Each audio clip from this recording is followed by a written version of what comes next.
சென்னை நந்தம்பாக்கத்தில் உள்ள வர்த்தக மையத்தில் நடைபெற்று வரும் அயலக தமிழர் தின விழாவில் அயலக தமிழர்களுக்கு விருதுகளை வழங்கி கௌரவித்த முதலமைச்சர் ஸ்டாலின் உரையாற்றி வருகிறார். அந்த காட்சிகளை நேரலையில் பார்க்கலாம். இந்த நிகழ்ச்சிக்கு சிறப்பு சேர்த்திருக்கக்கூடிய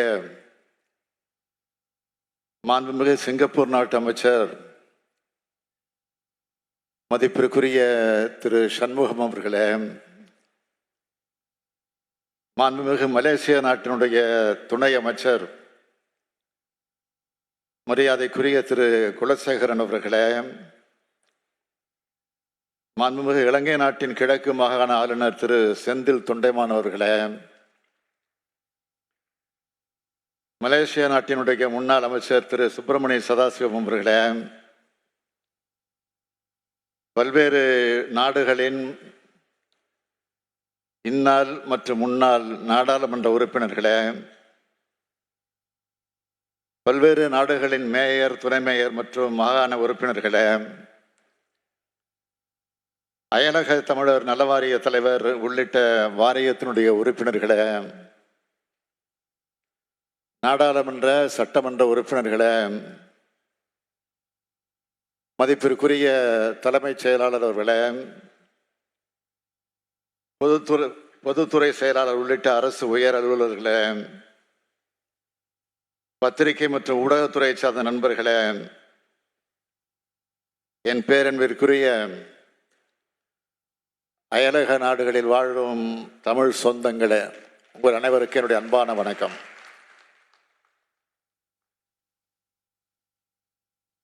எனக்கு உடல் நலம் இல்லை, உற்சாகமாக இல்லைன்னு நேற்று ஒரு பத்திரிகையில் எழுதியிருந்தாங்க. அதை படித்தப்போ எனக்கு சிரிப்பு தான் வந்துச்சு. எனக்கு என்ன குறை?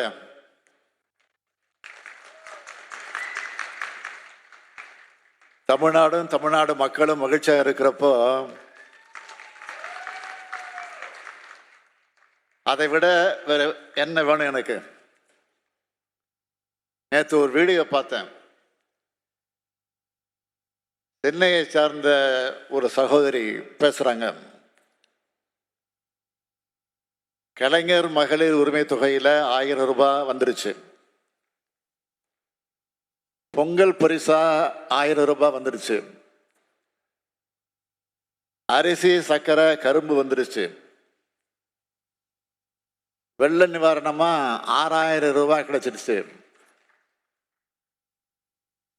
ஒரு மாசத்துல முதலமைச்சரே 8000 ரூபாய் கொடுத்துட்டாரு. பொங்கலுக்கு யாரையும் நான் எதிர்பார்க்க தேவையில்லைன்னு பேட்டி கொடுத்திருக்கிறார் அந்த சகோதரி. அவர் முகத்துல பார்க்கிற மகிழ்ச்சி தான் எனக்கான உற்சாக மருந்து. எனக்கு மக்களை பற்றித்தான் எப்போதும் நினைப்பே தவிர என்னை பற்றி இருந்ததில்லை. எந்த சூழலையும் என்னோடு மக்களுடன் இருப்பவன் நான். என் சக்தியை மீறியும் உழைப்பவன் நான். இது மாதிரி செய்திகள்லாம் ஒதுக்கி தள்ளிவிட்டு உழைச்சிக்கிட்டே இருப்பேன். அண்மையில் இதே அரங்கத்தில் நடைபெற்ற உலக முதலீட்டாளர் மாநாடு என்பது தமிழ்நாட்டை வளப்படுத்த உலகமே திரண்ட மாநாடு என்று சொன்னால், இன்று நடைபெறுவது உலகத்தை வளப்படுத்த சென்ற தமிழர்கள் கொண்டாடும் மாநாடு. இது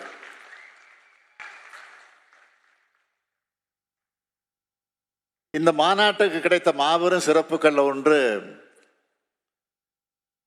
சிங்கப்பூர் உள்துறை மற்றும் சட்ட அமைச்சர் மாண்புமிகு சண்முகம் அவர்கள் இங்கு வருகை தந்திருப்பது. அவர் உலக புகழ்பெற்ற தமிழன் மட்டுமல்ல, உலகமே கவனிக்கிற பதவியில் இருக்கும் தமிழன். நான் சிங்கப்பூர் சென்றிருந்த போது நான் தங்கிய இடத்திற்கே வந்து எனக்கு சிறப்பு செய்தார். நேற்று அவரை என்னோட வீட்டுக்கே வரவழைச்சு மகிழ்ந்தேன். அவரை இன்றும் என்றும் வாழ்த்தி வரவேற்கிறேன்.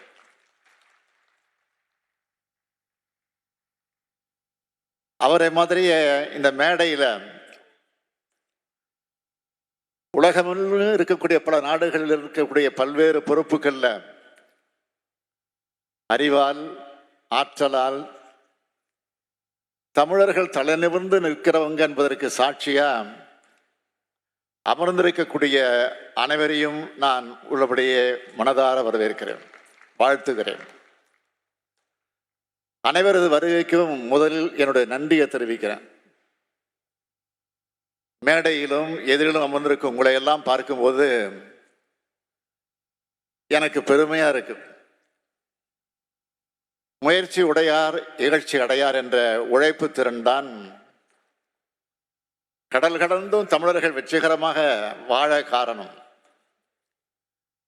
இப்படி புலம்பெயர்ந்த நம் தமிழ் சொந்தங்கள் அந்த நாடுகளோட வளர்ச்சிக்கும் உயர்வுக்கும் முதுகெலும்பா இருந்து வர்றவங்க. தமிழின தலைவர் கலைஞர் அவர்களால் 2010ஆம் ஆண்டு வெளிநாடு வாழ் தமிழர்களுடைய துயரங்களை களைய வெளிநாடு வாழ் தமிழர் நலப்பிரிவு உருவாக்கி அரசாணை வெளியிட்டதோடு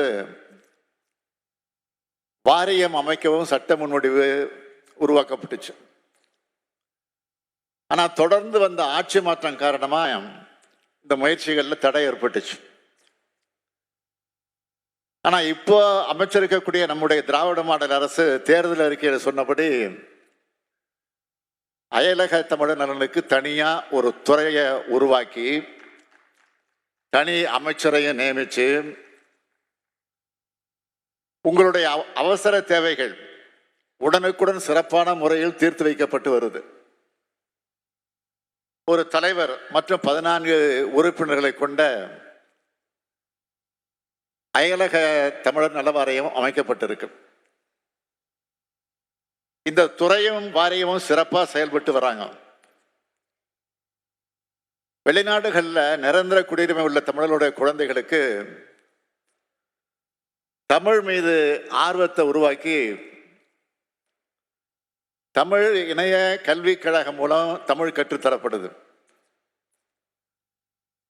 வெளிநாடுகளில் கைது செய்யப்படுகிற சூழலுக்கு ஆளாகிற தமிழர்களுக்கு உரிய சட்ட உதவிகள் வழங்கப்பட்டு வருது. அயல்நாடுகளில் உதவி தேவைப்படுற தமிழர்களுக்கு ஒன்றிய அரசோட வெளியுறவு அமைச்சகம் மற்றும் தொடர்புடைய இந்திய தூதரகத்தோடு இணைஞ்சு உரிய நிவாரண நடவடிக்கைகளை இந்த துறை சிறப்பாக செஞ்சுக்கிட்டு வருது. மருத்துவ இயலாமை மற்றும் பல்வேறு காரணங்களால் தாயகம் திரும்ப முடியாமல் கஷ்டப்படுற தமிழர்கள் அவங்கள தாய் நாட்டுக்கு அழைச்சிட்டு வரவும் அங்கே இறக்க நேரிடும் தமிழர்களுடைய உடல்கள் இந்தியா கொண்டு வரவும் தமிழ்நாடு அரசால் 1 கோடி ரூபாய் சுழல்நிதி ஏற்படுத்தப்பட்டு தமிழர்களுடைய துயரங்களை துடைக்கிற பணி உரிய முறையில் செய்யப்பட்டு வருது. முகவர் மீதான புகார், நில அபகரிப்பு புகார் தொடர்பாக 53 இனங்கள்ல தீர்வு காணப்பட்டிருக்கு.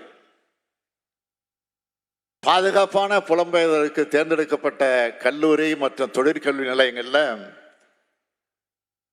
விழிப்புணர்வு பயிற்சி வழங்கப்பட்டிருக்கு. அயல்நாட்டில் வசிக்கிற நம்ம தமிழர்கள் இங்கே இருக்கிற அவங்களோட குடும்பத்தினர் எதிர்கொள்ளுகிற நிலம் மற்றும் பாதுகாப்பு தொடர்பான பிரச்சனைகளை களைய டிஜிபி அலுவலகத்தில் தனிப்பிரிவு அமைக்கப்பட்டிருக்கு. அயல்நாடுகளுக்கு போற தமிழர்களுக்கு அந்த நாடுகளோட சட்டம், பண்பாடு மற்றும் மொழி தொடர்பான குறைந்தபட்ச புரிதலை உருவாக்க சென்னையில் முன்பயண புத்தாக்க பயிற்சி மையம் செயல்பட்டு வருது. இப்போ தஞ்சாவூர், புதுக்கோட்டை, ராமநாதபுரம், சிவகங்கை, கன்னியாகுமரி, பெரம்பலூர் மற்றும் விழுப்புரம் மாவட்டங்கள்லையும் இந்த மையங்கள் புதுசா ஏற்படுத்தப்பட்டிருக்கு. Ukraine, Sudan, Cambodia, Thailand, Myanmar இப்படி பல்வேறு நாடுகள் இருக்கிற நம்ம தமிழர்கள் அங்கே எதிர்பாராத விதமாக பிரச்சனைகளை சந்திக்கிறப்போ தமிழ்நாடு அரசு விரைவாக செயல்பட்டு பத்திரமா அழைச்சிட்டு வந்திருக்கு. அயல் நாடுகள் மட்டுமில்லாம மணிப்பூர் கலவரம், அமர்நாத் பனிச்சரிவு போன்ற இந்தியாவோட பிற மாநிலங்களில் ஏற்படுகிற இயற்கை இடர்பாடு மற்றும் அசாதாரண சூழ்நிலையிலையும் தமிழர்களை பாதுகாப்பாக மீட்கிறதுல கண்ணும் கருத்துமாக நாங்கள் செயல்பட்டதை நீங்க பார்த்தீங்க. புலம்பெயர்ந்த தமிழர்கள் தாங்கள் பிறந்து வளர்ந்த சொந்த ஊர்ல உட்கட்டமைப்புகளை மேம்படுத்த எனது கிராம திட்டம் துவங்கப்பட்டிருக்கு. வெளிநாடு வாழ தமிழர்கள்ல பெரும்பான்மையானவங்க தங்களோட சேமிப்பை தமிழ்நாட்டில் பாதுகாப்பா முதலீடு செய்ய ஆர்வத்தோடு இருக்காங்க. இதுக்காக புரிந்துணர்வு ஒப்பந்தங்கள் ஏற்படுத்தி இவங்க முதலீடுகளை அரசு மற்றும் தொழில் நிறுவனங்கள்ல முதலீடு செய்ய ஏதுவான சூழலையும் உருவாக்கி இருக்கிறோம். ஒவ்வொரு ஆண்டும் ஜனவரி 12ஆம் நாள் அயலக தமிழர் நாளான இந்த நாளை கொண்டாடி கொண்டிருக்கிறோம். அதை அறிவிச்சோம். 3 வருஷமா தொடர்ந்து கொண்டாடி கொண்டிருக்கிறோம். கடந்த 2 நாட்களா உலக தமிழினத்தின் மாநாடு போல சீரும் சிறப்புமா இது நடந்துகிட்டு இருக்கு.